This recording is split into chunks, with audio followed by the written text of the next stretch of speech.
protects everybody. He protects us as much as we allow him to protect us.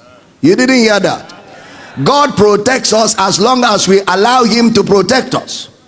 Somebody said, okay, 2 people are in a car. I was just in a podcast that will come out very soon. A few days ago, I did a podcast with some people. And on the podcast, very intelligent guys, set me up, and we had a good time. I enjoyed it. They now said to me, 2 people are in a car, and 2 of them prayed very well to God. They had an accident. 1 died, 1 is alive. Why didn't God protect 2 of them? Is it because he lacks the ability to protect 2 of them, or is it because he preferred one to another? Selah.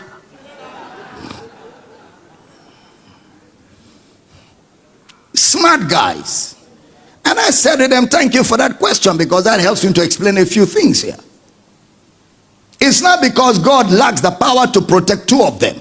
God gave the earth to man. And the moment God gave the earth to man, God exonerated himself from the events that occur on the earth, except he is invited. He cannot force himself to get involved with men's events. The heaven, even the heavens belong to God. The earth he has given to the sons of men. So sons of men run the system.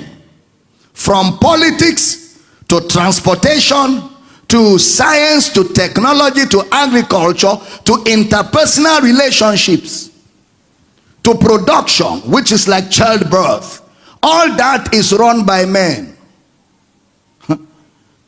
So 2 people had accident. Why is the other one not dead? The other one is dead. So many factors come into play. So many factors. There are people who die in an accident before the actual accident out of shock and fear. And then also the other person could have had people praying for her who yielded to do the prayer, and because of their prayer, the other person was saved, and the other person may not have had anybody praying for him. Also, the other person could have been saying, I could die any moment, I could die any moment, while the other person was saying, nothing can kill me before my time. And the accident, so many factors come into play. It's not God, it's man, because the earth he has given to the sons of men. I'm teaching good this morning.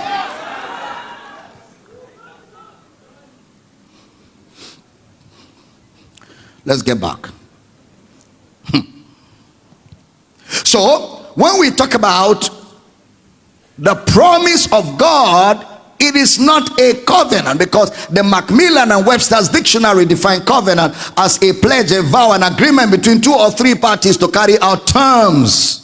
And if you break the terms, you are punished. But the dilemma man has had is, how can an imperfect man be in a covenant with a perfect God? We know who will fail. We already know who will fail in the covenant. It will be unjust for the perfect to be in a covenant with the imperfect. Don't you agree? It will be unjust. It will be unfair. And God is a righteous judge. He's not an unjust judge. So God and man cannot be in a covenant. So when they are telling you covenant of this, covenant of that, and they are saying you must do 1, 2, 3, know that they have taken you from the cross to 5,000 years behind the cross, where if you do, I do. If you don't do, I do. But that day is over. The new covenant, I will write my laws in their heart. I will put my words in their heart. I will be, I will. You have no part to play but to receive from what he has done. If I'm teaching good, shout, I hear you. So that's why Bible writers will use promise. Because when I make promise to you, I'm not making promise to you based on you doing anything. I'm making promise to you based on my integrity and my resources to fulfill the promise. You only are going to benefit from what I have done. So that's why it's not a dikiti, it is a ditetimai. A promise that God makes. And epangelia is self-fulfilling promise.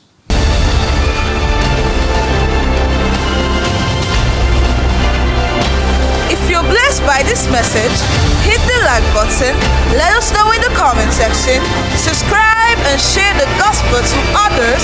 God bless. God bless.